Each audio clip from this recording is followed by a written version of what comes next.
역사와 경제학을 파고드는 여러분, 안녕하세요. 오늘 이 심층 해설 강의에 오신 걸 환영합니다.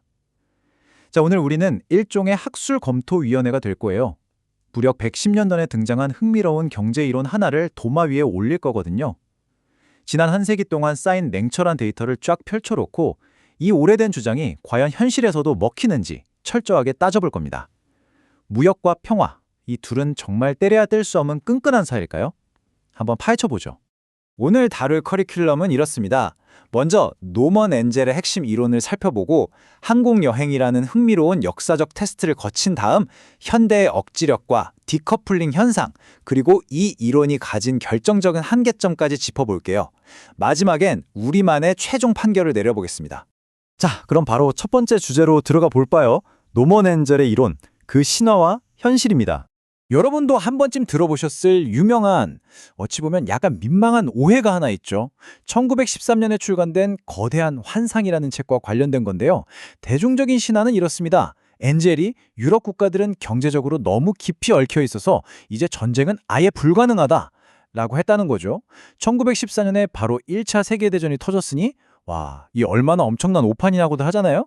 하지만 잠깐만요. 현실은 완전히 다릅니다.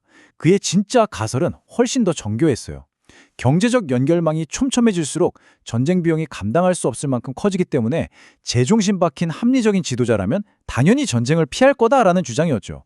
확실히 짚고 넘어가기 위해 1913년판에 적힌 그의 정확한 워딩을 직접 짚어보시죠. 엔젤은 아주 분명하게 선을 그었습니다. 전쟁이 불가능한 것은 아니다 라고요. 그가 지적한 환상이란 전쟁이 안 일어날 거라는 순진한 믿음이 아니라 전쟁을 통해서 어떤 경제적 이득을 얻을 수 있을 거라는 그 착각을 말하는 겁니다. 한마디로 긴밀한 무역망 속에서 전쟁을 일으키는 건 무조건 100% 경제적 손해라는 뜻이죠. 이게 바로 오늘 우리가 철저하게 검증할 핵심 가설입니다. 그렇다면 이 가설, 실제 데이터 앞에서도 살아남을 수 있을까요? 두 번째 주제, 20세기 항공여행이라는 흥미로운 역사적 테스트로 넘어가 보겠습니다. 경제학자들은 무역과 평화의 관계를 증명하기 위해 아주 기발한 생각 실험을 하나 고안해냈어요. 바로 1970년대에 일어난 광동체, 즉 차체가 넓은 대형 항공기 혁명을 거대한 실험셀로 삼은 거죠. 비행기 덩치가 산만해지면서 자동차나 거대한 기계부품 같은 대형 화물도 번쩍번쩍 실어 나를 수 있게 됐거든요. 그 결과가 어땠을까요? 1965년에 고작 12%에 불과했던 미국의 항공 수출액 비중이 2004년에 이르러서는 무려 60% 가까이 솟구쳤습니다. 운송기술의 혁신이 그야말로 무역의 기하급수적인 폭발을 일으킨 셈이죠. 여기서 연구진의 똑똑한 접근법이 빛을 발합니다. 무역이 주는 효과만을 깔끔하게 발라내기 위해 꽤 영리한 비교를 했거든요. 예를 들어 리투아니아에서 이라크로 가는 경로는 항공 노선이 뚫리면서 체감 거리가 거의 80%나 뚝 떨어졌고 그만큼 무역이 폭증했습니다. 반면 독일과 노르웨이 노선은 어떨까요? 거긴 원래부터 가깝고 육로나 해로가 잘 돼 있어서 실질적 거리에 별 타격이 없었죠. 이렇게 두 케이스를 비교하면서 무역이 가져다주는 평화 촉진 효과를 정확히 분리해낸 겁니다. 자, 이제 진짜 흥미로운 결과가 나옵니다. 무역량이 2배로 늘어날 때마다 두 국가 간의 무력 분쟁이나 껄끄러운 마찰이 일어날 확률이 무려 30%나 확 줄어든다는 사실을 밝혀낸 거예요. 30%요! 무역이 국가 간의 갈등을 가라앉히는 아주 강력한 진정제 역할을 한다는 엔젤의 이론이 바로 이 빵빵한 데이터로 완벽하게 입증된 순간이죠. 이쯤에서 이런 질문이 떠오르실 겁니다. 그럼 지금은? 오늘날에도 저 이론이 통할까? 세 번째 주제, 현대의 억지력과 디커플링으로 넘어가 보죠. 국가 경제가 세계 경제망에 어떻게 연결되어 있는지를 살펴보면 전쟁의 문턱은 그야말로 천지차입니다. 중국과 대만처럼 경제가 거미줄처럼 촘촘하게 통합된 국가들은 무력 충돌이 일어나는 순간 그야말로 파괴적인 경제적 타격을 입게 됩니다. 그래서 억지력이 아주 높게 유지되죠. 반대로 이란처럼 이미 고립된 국가는 잃을 게 상대적으로 적으니 억지력도 당연히 낮을 수밖에 없습니다. 그럼 경제를 의도적으로 끊어내는 이른바 디커플링 상황은 어떨까요? 아주 객관적으로 러시아와 우크라이나의 데이터를 경제학적 모델로 분석해보면 꽤 뼈아픈 시사점을 하나 얻게 됩니다.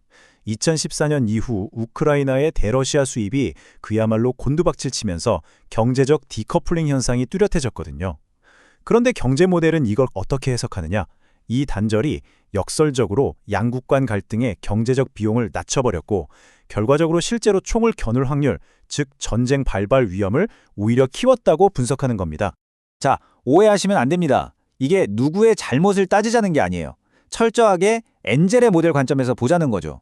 이 관점에서는 서방 세계와 러시아 사이에 끈끈했던 경제적 유대가 그 자체로 강력한 방어막, 즉 억지력이 되었어야 마땅합니다.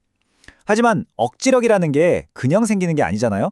네가 선을 넘으면 우리가 확실하고 강력하게 경제적 타격을 가할 거다라는 아주 굳건하고 신뢰할 수 있는 약속과 결의가 필수절입니다. 만약 그런 결의 없이 무작정 경제만 단절해버리면 결국 전쟁의 비용은 낮아지고 국가들은 무역이 아닌 다른 방식의 안보 보호막을 다급하게 찾게 되는 거죠. 하지만 역사를 하나의 렌즈로만 보는 건 항상 위험하죠? 네 번째 주제, 엔젤의 환상에 가진 한계점, 평화의 조건들을 짚고 넘어가야겠습니다.